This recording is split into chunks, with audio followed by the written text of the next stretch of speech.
day 5 this morning started kind of like the other 2 days actually, the previous 2 days, where we've had some sort of weird morning sort of ritual happen. So we had day 3, we had the room hallucinations where he was closing his eyes and imagining a different room. Yesterday we had the Bradley Cooper dream, and today we had the foraging bear. Do you want to enlighten people as to what happened this morning? What did I do this morning? Little baby bear? I was a little bit hungry, I'm not going to lie. Yeah, I haven't slept particularly well during the night. It's sort of the odd hour on and off. So sleeping, but not enough. But then woke up this morning, just felt hungry, and then it really hit me, like that sickly kind of hungry. So I knew that in this cupboard here there was some food. But obviously it was quite dark in here. My balance isn't with me, so I figured I'd just clamber down to the floor, just sort of work my way into the cupboard and try and find whatever I could eat. It's like a baby bear foraging. I was hungry, that's it. It must have been about 4:30, 5 o'clock, and I just heard up to this like rustling sound, and I looked over and he wasn't in his bed. So I looked around the room and I found him basically on all fours in between our beds, going into a cupboard, rummaging around in the cupboard that I keep sort of snacks in, stuffing his face with like sweets basically, and whatever he could find, like a little bear cub after hibernation. Sleep's quite unsettled at the moment. I think on average he's waking up at about 4 or 5 o'clock in the morning and then not really getting back to sleep. So that was early morning. He then got up later, obviously dove out of bed the moment breakfast was brought in, again, which is the first time he's woken up physically hungry and craving food, so it was good. Things are really, really starting to pick up pace now with the recovery. Say, compared to the end of day 3 to now, it's like a completely different person, which is really, really good. Yeah, starting to feel normal again. Being on social media, not a lot, but just enough to say hello and send a message out there. So after breakfast, as normal, the physio came round. Today he walked without a walker, which was great. So the physio is using the handrail in the corridor, and the walker as sort of a buffer either side. So he's walking independently, but with the wall on one side, and then the physio using the walker as a bit of a buffer on the other side.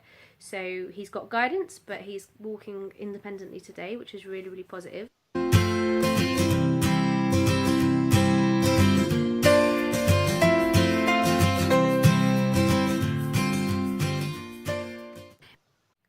It's now at least unsupported, which is, again, positive steps forward. Really good day today as well.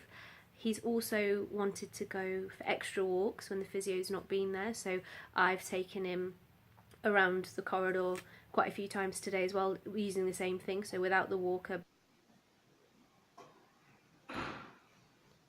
Double vision.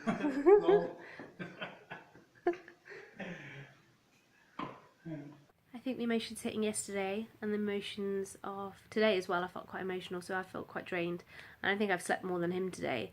Every time I've had a nap, I've woken up and he's been up sort of playing on his phone and things, so his energy levels are up, although I'm struggling now. I think with the relief hitting things for me, I'm starting to feel the drain of the last couple of months as well, so luckily I'm in hospital where it's easy to rest. Lots and lots to feel positive about, and everything is massively on track. The surgeons coming in, the doctors coming in each day, are really happy with his progress. Saturday, surgery was Monday, so today I've walked without a walker independently around the ward probably about 10 times in a row, with just someone nearby as a buffer. Eyesight's still dodgy in this eye. I'm about sort of halfway here. Still goes double.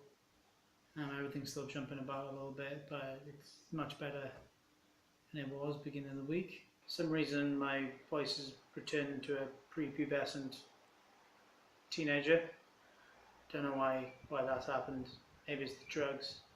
maybe they took something else out whilst they operated. I'm kind of hoping the professor didn't. Yeah. I pooed. This is what happened when I pooed anyway, so I'm happy.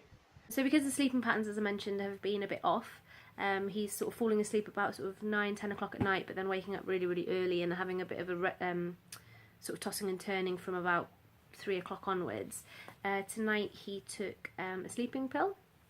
I think that's to counteract the cortisone that he's also on. I think that's to alleviate any swelling, but it can make you have difficulty sleeping. So they've gave him a sleeping pill tonight, which he was convinced wasn't working. But then when I came back into the room after just sort of sitting outside for a while, came back into the room, and this is what I found.